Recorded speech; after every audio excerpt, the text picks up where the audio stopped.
Okay, we're going to do 1.2 day 2 notes here. So we're going to solve linear equation, but we're going to get a little bit more complicated here. So let's go ahead and get started with number 1. If I'm solving for x, I'm going to get rid of this minus 8 over here because I feel like it's easy to move to the other side. So we would add 8. So now we have 2 times x plus 4 over 3 equals 40. Now, I want to get rid of this fraction, so I'm going to multiply both sides by 3.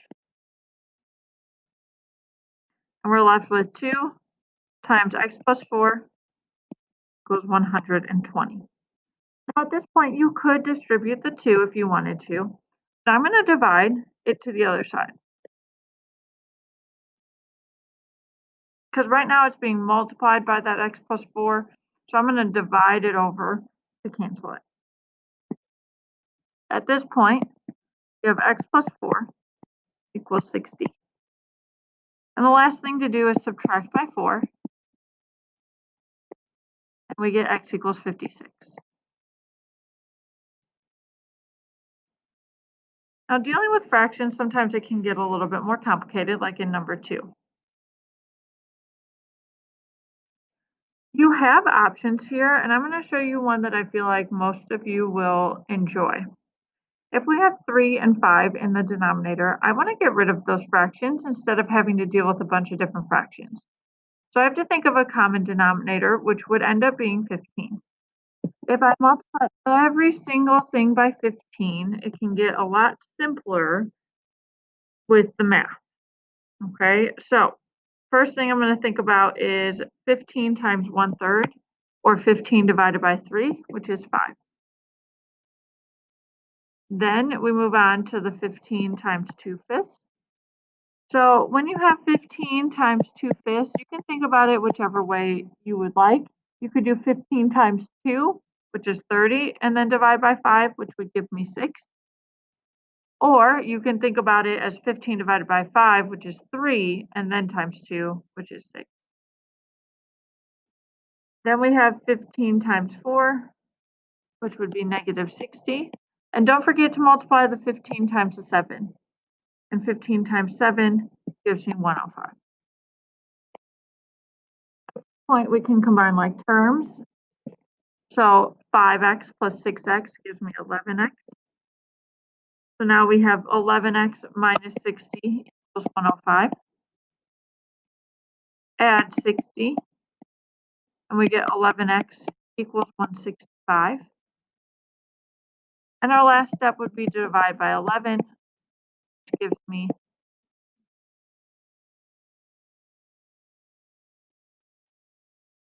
So let's do a similar thing on the next one. I'm going to think of a common denominator first. And the common denominator between all of them would end up being 28. So if I multiply all of these by 28, the first one, 3 over 7, would end up giving me negative 12. Okay, because 28 divided by 7 is 4 times negative 3, negative 12. Then I would have 28b. And then I would have 28 times 3/4, which would end up giving me 21.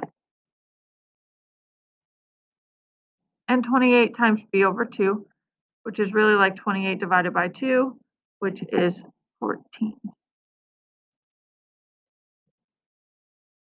Now, much simpler numbers to deal with. I'm going to subtract 14b over to get the b's on one side. So now I have 14b, and negative 12 plus 14b equals 21.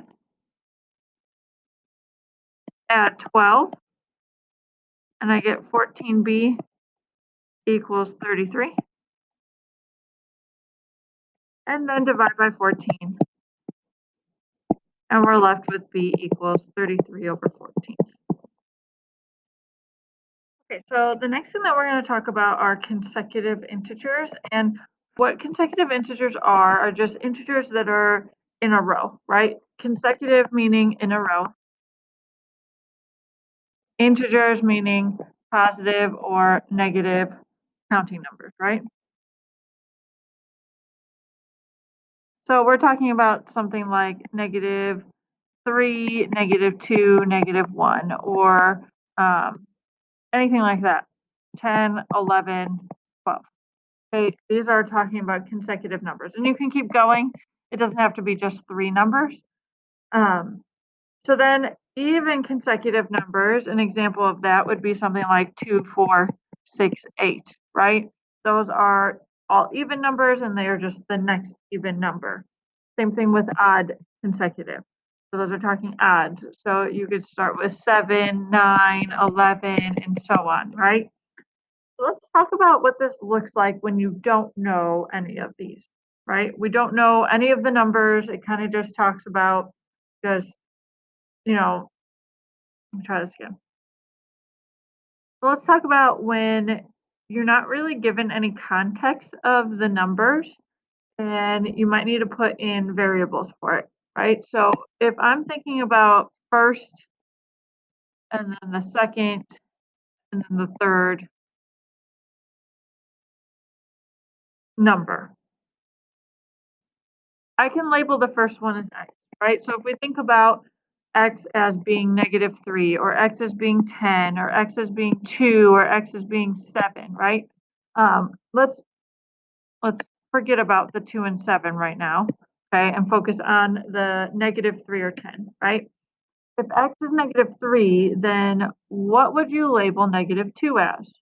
Or if X is 10, what would you label 11 as, right? Using X. Well, 11 is X still, but then you're gonna add 1, right?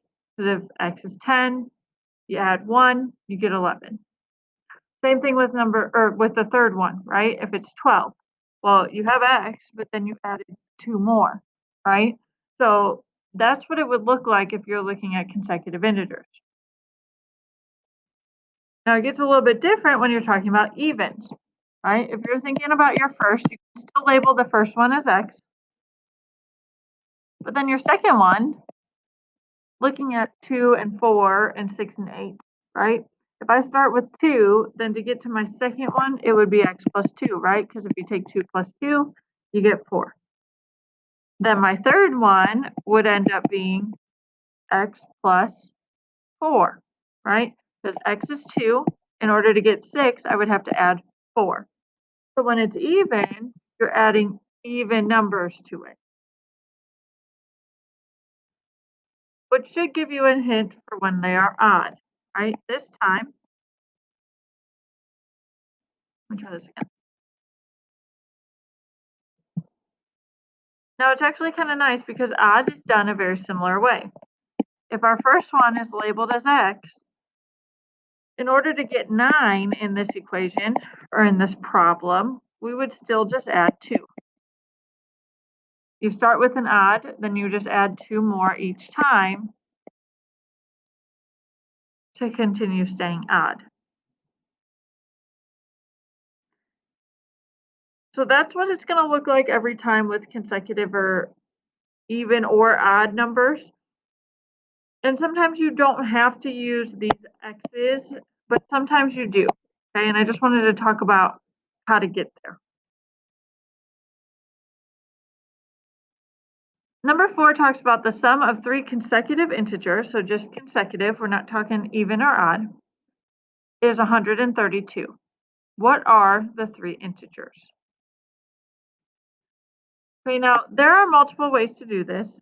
In this case, I can take 132 and divide by 3, and I would end up getting 44. That means if I add 44 times it, or if I add 44 3 times, I would end up getting 132. The problem is that's not 3 consecutive integers. So what we can do is we can take that 44 and then split it into one above and one below, right? If I have 44 and I take one away, I have 43, then I have an extra one to use, right? That extra one can be put on last one. So now if I add 43, 44, and 45, I would end up getting 132. We can look at this as x's, right? We have x for our first one. Our second one would be x plus 1, and our third one would be x plus 2.